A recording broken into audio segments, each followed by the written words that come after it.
you so much, Madam Chairwoman.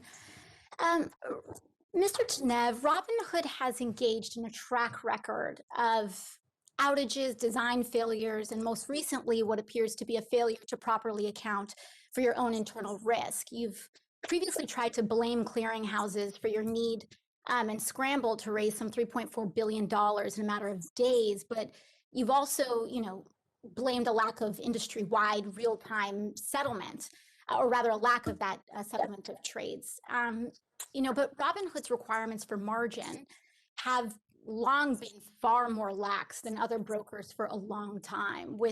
In December, just a couple months ago, you bragged about having some of the most competitive rates in the industry. And this is evidenced by your recent decision to raise those requirements. When Robinhood prohibited its customers from purchasing additional shares of several stocks, other brokerages merely adjusted the margin requirements on these stocks.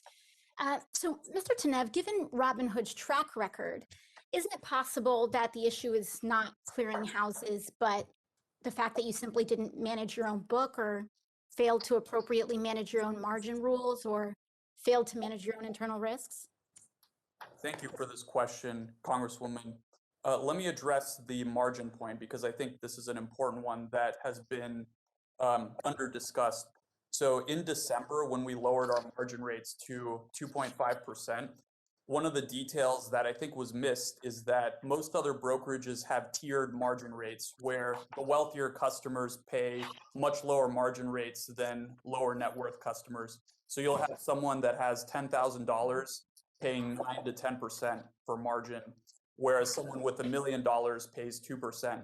So our approach was give everyone a uniform rate so that wealthier customers are not advantaged with lower rates than lower income customers. And I think that's a unique approach in our industry and is representative. Thank you. I have to apologize. I have to reclaim my time for questioning. As many of my colleagues have also pointed out, Robinhood generates much of its revenue from the payment for order flow arrangements with market makers like Citadel, as well as Two Sigma and Virtue. And in 2016, the SEC highlighted ways that the payment for order flow created a, quote, potential conflict of interest with a broker's duty of best execution. And then one of the ideas that the commission floated in 2016 for addressing these conflicts of interest was to require that brokers pass on the proceeds of a payment for order flow. Now, earlier, one of my colleagues, Representative San Nicolas, said that Robinhood owes its customers a lot more than an apology. And I happen to agree with him. I believe that the decisions made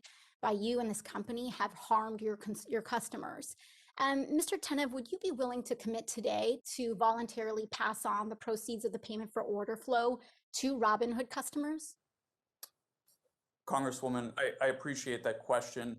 When the statement you referred to was made, I believe 2015 or 2016, it was before Robinhood forced the entire industry to drop commissions and replicate our business model, which made payment. So is that I should take that as a no? You're not willing to pass on the proceeds of payment for order flow to your customers?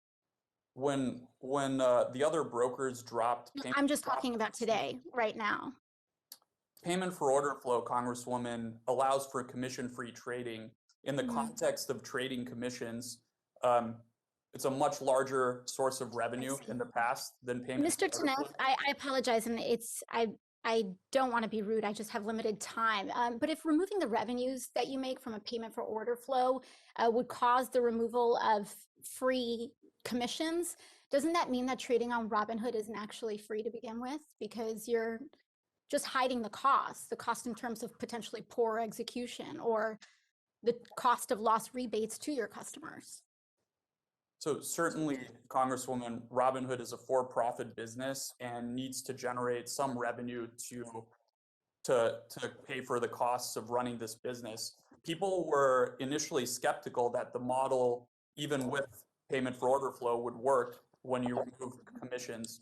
And I think we've proven that otherwise by making this the standard model by which brokerages operate now. I see. Okay, Mr. Tenev, I have to move on very quickly. I have a timeline question here for Mr. Plotkin. I see that earlier your testimony today was that Hello? Earlier, What are you your saying? testimony today was that Melvin Capital had not engaged in, I see if Illinois oh, is not. sorry. Madam Chairwoman, I'm sorry. I think you're not muted.